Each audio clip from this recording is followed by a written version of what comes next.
మీరు చెప్తున్నారు రాహుల్ గాంధీ అంటే నేషనల్ లెవెల్లో కాంగ్రెస్ బలపడిందే రాష్ట్రాల్లో బలపడదు అనేటువంటిది ఒక వాదన వినిపిస్తున్నది. కానీ నేషనల్ లెవెల్లో అటువంటి పరిస్థితి లేదు. ఇటీవల మనం ప్రముఖ హిస్టారియన్ రామచంద్ర గుహ గారు ఒక కామెంట్ చేశారు. Rahul Gandhi better get married and make an exit from the politics అని. అంటే అది ఒక ఆయన మీద ఎక్స్పెక్టేషన్స్ తగినట్టుగా పనిచేయట్లేదు అనేదా, లేకపోతే అసలు ఆయన పనికిరాడు రాజకీయాల్లోకి అనేటువంటిది? ఇప్పుడు unfortunately I have great respect to Ramachandra గుహ, but then he seems to be either perverted or he seems to become a puppet in the hands of the Bharatiya Janata Party. How can he say that Rahul should retire? What is the basis on which he is talking? It is the party that should decide whether he should be in the forefront or not. He should retire అని చెప్పని మాట్లాడుతూ ఉన్నారు. నిరంతరంగా ప్రజా సమస్యలను expose చేసుకుంటూ మా కొట్లాట మేము కొట్లాడుతూనే ఉన్నాం. ఆయన యొక్క నేతృత్వంలో కాంగ్రెస్ ప్రభుత్వం నిరంతరంగా పోరాటం చేస్తూనే వస్తుంది. Same camouflage politics. ఇక్కడ రాహుల్ గాంధీ గారు అన్నారు మాతో, ఇక్కడ చిన్న మోడీ ఉన్నాడు, అక్కడ పెద్ద మోడీ ఉన్నాడు అని చెప్పాను. ఎవరు చిన్న మోడీ? ఎవరు? చిన్న మోడీ కేసీఆర్ గారు, పెద్ద మోడీ ఏమో పెద్ద మోడీ. ఎట్లా పెద్ద మోడీ ఆయన? ఇప్పుడు ఈ ఇద్దరు కూడా ఒకళ్ళను ఒక నాణానికి రెండు వైపులు అనమాట. భ్రాంతి రాజకీయాలు. అక్కడ కూడా ఇవే భ్రాంతి రాజకీయాలు. ఇన్ని ఏళ్ళు అయిపోయినది. కనీసం ఒక ఇన్నోవేటివ్ పాలసీ పట్టుకురాలా. ఒక single bill originated from the Bharatiya Janata Party thought process రాలే ఇంతవరకు.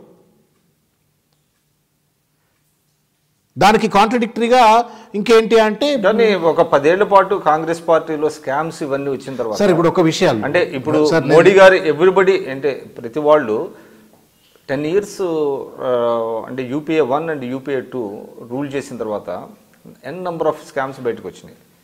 కానీ 2.5 సంవత్సరాల్లో మీరు చూస్తే ఎటువంటి స్కాము లేదు, అవినీతి తగ్గింది అనేటువంటిది సర్వత్రా వినపడుతుంది. అది ఇటువంటి నేపథ్యంలో కాంగ్రెస్ పార్టీ రివైవ్ అవ్వటం ఏ విధంగా సాధ్యం అవుతుంది అంటారు?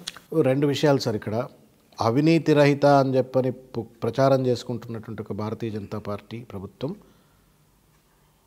అదానీలకు అంబానీలకు ఎందుకు పెద్దపీట వేస్తూ ఉన్నారు? పెట్టుబడిదారులకు వెసులుబాటు కలిగించేటువంటి ఒక కీలకమైన నిర్ణయాలన్నీ కూడా వాళ్లకు వెసులుబాటు కలిగించేటువంటి నిర్ణయాలు ఎందుకు తీసుకుంటా ఉన్నారు? Maybe the PMO is not corrupt, but probably Amit Shah is not as ఆయన చుట్టూ ఉన్నటువంటి యంత్రాంగం కరప్షన్ లేదని చెప్పడానికి వీలు లేదు. అంటే Amit Shah simple fact sir. నేను ఒకటే ప్రశ్న అడుగుతున్నా. కరప్షన్ చేసినరా చేయలేదో నాకు తెలియదు. ఈ దేశంలో ఉన్నట్టుగా జాడ్యం ఇదే. ఇప్పుడు మట్టిలో పురుగులు ఉంటాయి, ఆ మట్టిలో నుండే పంట పండించేటువంటి ఒక అద్భుతమైనటువంటి శక్తి కూడా ఉంటుంది. కాంగ్రెస్ ప్రభుత్వ హయాంలో ప్రజలకు అవసరమైనటువంటి ఒక కీలకమైన నిర్ణయాలు తీసుకున్నారు. ఫుడ్ సెక్యూరిటీ యాక్ట్ కావచ్చు, రైట్ టు ఇన్ఫర్మేషన్ యాక్ట్ కావచ్చు, లేకపోతే ఆర్టీఐ యాక్ట్ కావచ్చు, మన్రేగా కావచ్చు, చారిత్రాత్మకమైన నిర్ణయాలన్నీ. ఆఖరికి ల్యాండ్ అక్విజిషన్ యాక్ట్ కావచ్చు, అనేక ఒక ప్రోగ్రెసివ్ థాట్ తోటి ఒక డెమోక్రాటిక్ స్పిరిట్ను స్ట్రెంథన్ చేసేటువంటిది, ప్రజలకు ఉపయోగం ఉండేటువంటి అనేక నిర్ణయాలు తీసుకున్నాం. నిన్నటి ఇవాళ వచ్చిన జిఎస్టీ బిల్లు కాంగ్రెస్ ప్రభుత్వ హయాంలోనే తయారైన బిల్లు. ఇవన్నీ కూడా చేసిన తర్వాత కూడా ఎక్కడో ఒక దగ్గర చెదలు కనబడ్డది. కానీ చెదలను నివారించడం కోసం కాంగ్రెస్ ప్రభుత్వం పెద్ద ఎత్తున ప్రయత్నాలు చేసింది. సొంత ముఖ్యమంత్రులు కానీ మంత్రులు కానీ ఎవరిని కూడా ఆఖరికి ఎల్ఐస్ను కూడా వదిలిపెట్టకుండా జైళ్లకు పంపించిన చరిత్ర కాంగ్రెస్ ప్రభుత్వంది.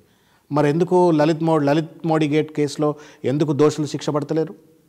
ఎందుకు వ్యాపం కేసులో ఇంతవరకు కూడా శిక్షలు పడతలేవు?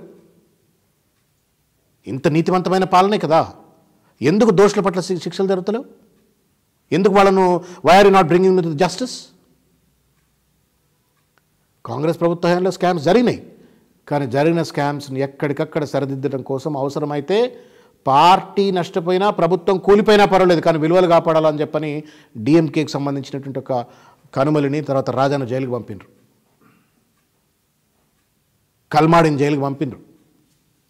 Not only in 1K, even రాష్ట్రంలో, తెలంగాణ రాష్ట్రంలో, ఆంధ్రప్రదేశ్లో చెప్పండి ఎంతమంది మంత్రుల మీద కేసులు పెట్టి లోపల పెట్టారు? ఇదే పెట్టారు కదండి. అందరి మీద సిబిఐ ఛార్జ్ షీట్ చేసినారు కదా. మన రాష్ట్ర మోపిదేవి మోపిదేవి వెంకట. ఎస్, ఇవాళ ఇంత పెద్ద ఎత్తున మంత్రుల మీద ఆరోపణలు వస్తూ ఉన్నాయి తెలంగాణ రాష్ట్రంలో. ఎవరి మీద చర్యలు లేవే, కేసులే లేవే. కేంద్రంలో ఇంత పెద్ద ఆరోపణలు వస్తూ ఉన్నాయి, ఎవరి మీద చర్యలే లేవే. అవినీతి రహితానంగా అవినీతి రహిత అని చెప్పని బ్యానర్ ఐటమ్లు పేపర్లో వచ్చేస్తూ ఉన్నాయి, మీడియాలో మాట్లాడుతారు. సో మీడియా వన్ సైడెడ్గా వెళ్ళిపోతుందంట. Media is absolutely one sided unfortunately. How to overcome this అంటే maybe time only will solve this issue, but we will not stop fighting, we will certainly fight. But మీరు చాలా అంటే aggressive leader అయినో, కానీ మీరు గతంలో కూడా టీఆర్ఎస్లో సుదీర్ఘకాలం పనిచేశారు. అప్పుడు కూడా ఇటువంటి మీరు కాంగ్రెస్ మీద ఇట్ల మీద చేస్తూ ఉండేవాళ్ళు కాదంటారా? నేను టీఆర్ఎస్లో ఉన్నప్పుడు తెలంగాణ ఉద్యమానికి వెన్నుదన్నుగా ఉంటూ తెలంగాణ సాధన కోసం పనిచేసినాను. లోతుగా విశ్లేషించినప్పుడు తప్పును తప్పనాలి కదండి. అప్పుడు తప్పు చేసినప్పుడు తప్పన్నాము, ఇప్పుడు తప్పు జరుగుతుంటే తప్పు అంటా ఉన్నాము. తప్పును తప్పనడం తప్పంటే ఎట్లా?